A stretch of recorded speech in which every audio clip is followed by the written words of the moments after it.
भारत को औद्योगिक हब बनाने का संकल्प। दिल्ली में Bharat global industries forum conclave का आयोजन भारत मंडपम में समारोह आयोजित किया गया। हरियाणा के सहकारिता मंत्री डॉक्टर अरविंद शर्मा ने शिरकत की।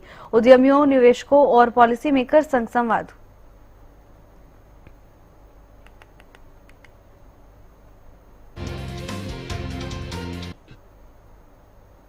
पीएम मोदी ने देशवासियों से मन की बात की। बारिश और भूस्खलन से भारी नुकसान। कहा, भारी बारिश में कई घर बह गए। मेरा देश बदल रहा है। मानवता के मददगारों का शुक्रिया। प्रधानमंत्री ने कहा, खेल जगत में सफल लोगों को बहुत बधाई। सिविल सर्विस टॉपर्स की पीएम ने प्रशंसा की। कठिन परीक्षा पास करने की उपलब्धि हासिल होती है। प्रतिभा सेतु नाम से डिजिटल प्लेटफॉर्म बनाया है।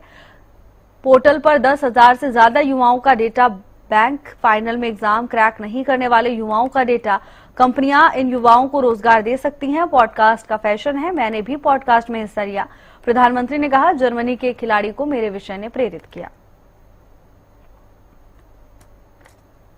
मेरा खेलो अरे एनडीआरएफ, एसडीआरएफ के जवान, अन्य सुरक्षा बल, हर कोई दिन रात जुटे रहे।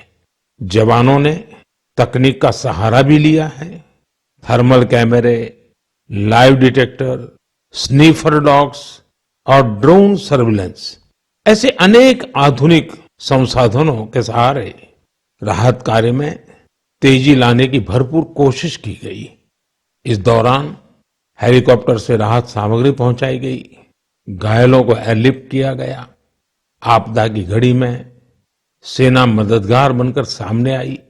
स्थानीय लोग, सामाजिक कार्यकर्ता, डॉक्टर, प्रशासन, संकट की इस घड़ी में सभी ने हर संभव प्रयास किया। मैं ऐसे हर नागरिक को हृदय से धन्यवाद देता हूं, जिन्होंने इस कठिन समय में मानवीयता को सबसे ऊपर रखा हुआ है। ये होना असंभव था, लेकिन अब मेरा देश बदल रहा है।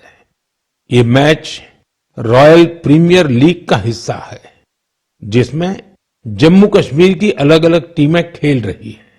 इतने सारे लोग, खासकर युवा, पुलवामा में रात के समय हजारों की तादाद में क्रिकेट का आनंद लेते हुए ये नजारा वाकई देखने लायक था।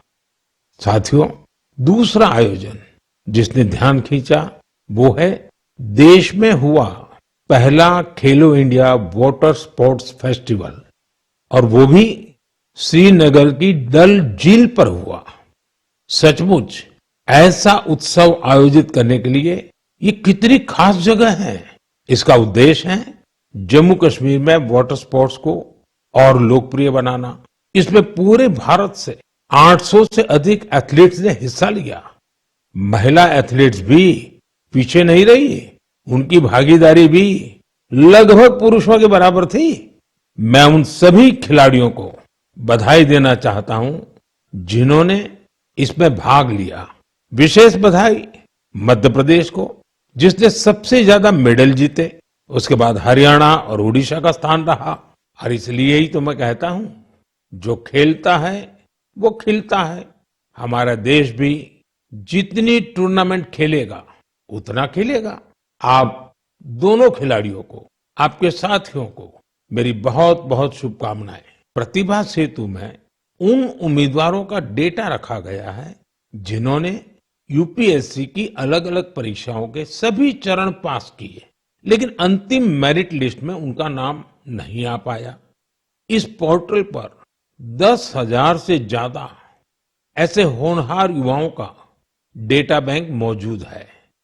कोई सिविल सर्विस की तैयारी कर रहा था, कोई इंजीनियरिंग सर्विस में जाना चाहता था, कोई मेडिकल सर्विसेज के हर पड़ाव को पार कर चुका था, लेकिन फाइनल में उसका सिलेक्शन नहीं हुआ। ऐसे सभी उम्मीदवारों की जानकारी अब प्रतिभा सेतु पोर्टल पर उपलब्ध कराई जा रही है। इस पोर्टल से प्राइवेट कंपनियों इन होनहार स्टूडेंट्स की जानकारी लेकर उन्हें अपने यहां नियुक्ति दे सकती है। साथियों, इस प्रयास के नतीजे भी आने लगे हैं। सैकड़ों उम्मीदवारों को इस पोर्टल की मदद से तुरंत नौकरी मिली है, और वो युवा जो मामूली अंतर से रुक गए थे, अब नए आत्मविश्वास के साथ आगे बढ़ रहे हैं।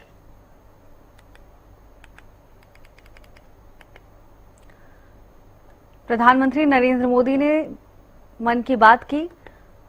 शहडोल के कुछ युवा साथी ट्रेनिंग के लिए जर्मनी जाएंगे। प्रधानमंत्री ने तमाम मुद्दों को लेकर राय रखी। सौर ऊर्जा का पूरा उपयोग करें। सोलर पंप से किसानों के जीवन में बदलाव आया है।